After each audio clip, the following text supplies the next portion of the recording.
الحمدللہ والصلاة والسلام علی رسول اللہ، اما بعد۔ صحیح مسلم کی حدیث نمبر 1631 1631 حضرت ابو ہریرہ رضی اللہ تعالی عنہ روایت کے راوی ہیں۔ نبی علیہ الصلوۃ والسلام نے فرمایا کہ انسان جب فوت ہو جاتا ہے تو اس کے 3 اعمال پھر بتلائے کہ جن کا صدقہ اس کو فوت ہو جانے کے بعد اس کا ثواب فوت ہو جانے کے بعد بھی اس کو ملتا رہتا ہے۔ انسان دنیا کے اندر تو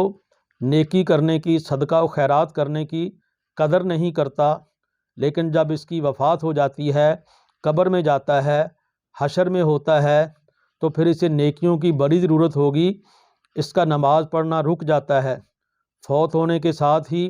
اس کے ذکر اذکار کا ثواب رک جاتا ہے۔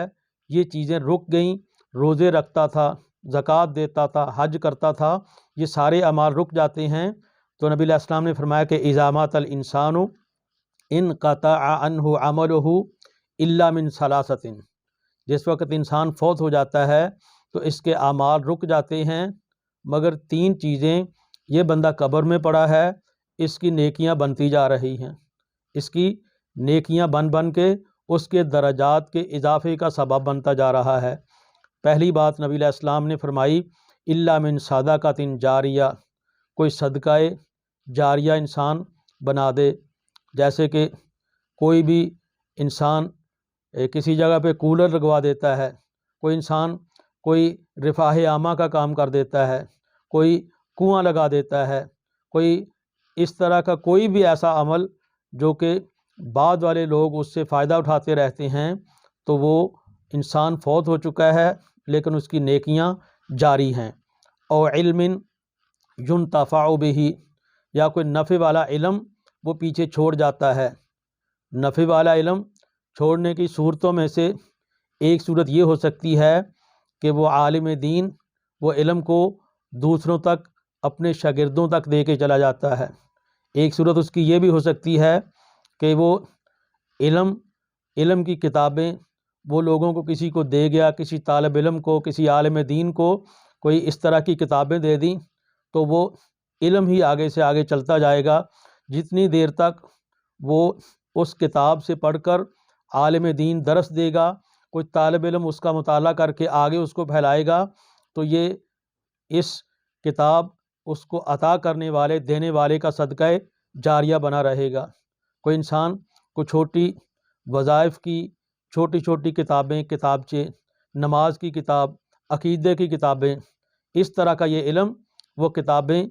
100 200 400 1000 جتنی بھی تعداد اللہ تعالیٰ نے اس کو ہمت دی، یہ آگے پھیلاتا ہے، لوگوں میں تقسیم کر دیتا ہے، تو یہ بھی اس نے علم کو آگے چھوڑ دیا۔ او ولد صالح یدعو لہ، تیسرا وظیفہ، تیسرا عمل نبی علیہ السلام نے فرمایا کہ اس کی اولاد اس کے لیے،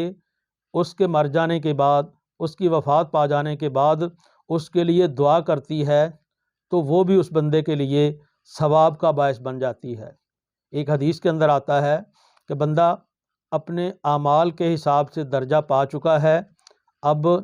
اس کا درجہ اللہ تعالیٰ تھوڑا سا اور بلند کر دیتا ہے، تب وہ پوچھتا ہے کہ اللہ جتنے میں اعمال کر کے آیا تھا وہ بدلہ تو مجھے مل گیا، اب یہ درجہ میرا کس وجہ سے بلند ہوا؟ تو اسے کہا جائے گا کہ تیرے بیٹے نے تیرے لیے استغفار کیا ہے، دعا مانگی ہے، اس دعا مانگنے کی وجہ سے تیرا ایک درجہ اور بلند ہو جاتا ہے۔ تو اس حدیث کے اندر ان 3 چیزوں کا تذکرہ ہے کہ جو کہ انسان فوت ہو جائے تو اس انسان کے دنیا سے چلے جانے کے بعد بھی اس کی نیکیاں نہیں رکی، وہ چلتی ہی رہتی ہیں۔ صحیح الجامع کے اندر ایک روایت شیخ البانی رحمۃ اللہ علیہ اس کو حسن درجے کی روایت کہتے ہیں۔ نبی علیہ السلام نے فرمایا ان مما یلحق المؤمن من عملہ وحسناتہ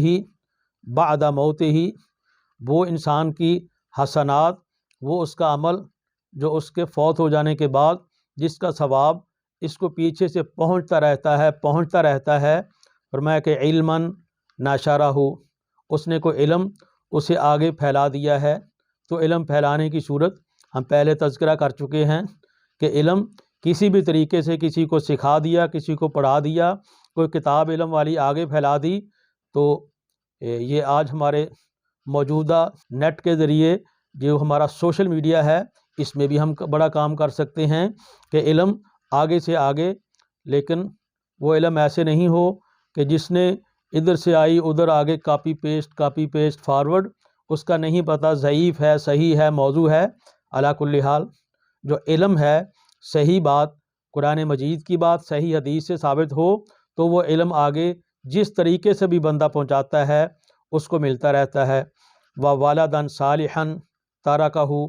اس نے نیک اولاد چھوڑی ہے تو نیک اولاد جو بھی اعمال کرتی رہے گی اس کا بدلہ، اس کا نیکیاں اس بندے کو فوت ہو جانے کے بعد بھی ملتی رہیں گی۔ وَمُصْحَفًا وَرَّثَهُ،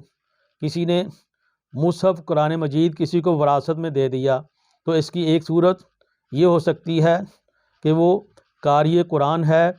وہ عالم دین ہے، وہ کسی کو قرآن مجید سکھا دیتا ہے، حفظ کروا دیتا ہے، پڑھا دیتا ہے، تو گویا کہ قرآن مجید اس نے دوسرے کو وراثت میں دے دیا۔ یہ قرآن مجید کا تحفہ اگر کسی کو قرآن مجید ترجمے والا بغیر ترجمے کے کسی کو دے جاتا ہے تو یہ بھی اس نے مصحف کسی کو اپنے پیچھے وراثت کے طور پر دے دیا کہ جتنی دیر تک وہ قرآن مجید کو، قرآن مجید کی تفسیر کو بندے پڑھتے رہیں گے، یہ دینے والے کو جو فوت ہو چکا ہے اس کو اس کا صدقہ پہنچتا رہتا ہے، ثواب پہنچتا رہتا ہے۔ او مسجدن بنا ہو، یا اس نے کوئی مسجد بنا دی ہے، تو اگر کوئی بندہ مسجد بنا کے چلا جاتا ہے تو یہ فوت ہو گیا، مسجد میں کوئی قرآن مجید کی تلاوت کرتا ہے، کوئی ذکر اذکار کرتا ہے، کوئی واعظ بیان ہوتا ہے، کوئی نمازیں پڑھنے آتے ہیں، مسجد کے متعلقہ جتنے بھی امور ہیں وہ کوئی بندہ آ کے مسجد کے اندر آ کے کوئی بھی نیکی کرتا ہے تو یہ بندہ تو اپنی قبر میں پڑا ہے، اس بندے کی نیکیاں بن رہی ہیں۔ اور مسجد میں ایک ایک دن میں سینکڑوں اور ہزاروں بندے آتے ہیں تو پھر انسان کی نیکیاں کتنی زیادہ بن جاتی ہوں گی۔ او بیتن لبن السبیل بنا ہو، یا اس نے مسافروں کے لیے کوئی سرائے بنا دی، مسافر خانہ بنا دیا، اگر اس طرح کا کوئی رفاہ عامہ کا کام کر دیتا ہے تو وہ بھی مسافر آئیں گے، وہاں رکیں گے، قیام کریں گے، ریسٹ کریں گے تو اس کو ثواب پہنچتا رہے گا۔ او صدقۃ اخرجہا من مالہ فی صحتہ و حیاتہ، اس نے اپنی صحت اور اپنی زندگی کے اندر کوئی صدقہ نکال دیا ہے تو نبی علیہ السلام نے فرمایا کہ تلحقہ من بعد موتہ،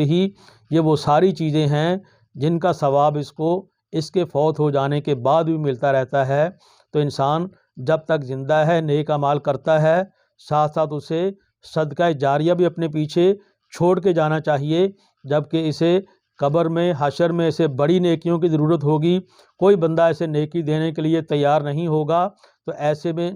اگر پیچھے سے نیکیوں کے بینک لگے ہوں، نیکیوں کے انبار اس کے پیچھے صدقہ جاریہ کے طور پر اس کے پیچھے پہنچ رہے ہوں تو یہ بندے کی بڑی خوش قسمتی ہے۔ اللہ تعالی ہمیں عمل کی توفیق عطا فرمائے۔ وآخر دعوانا الحمد للہ رب العالمین۔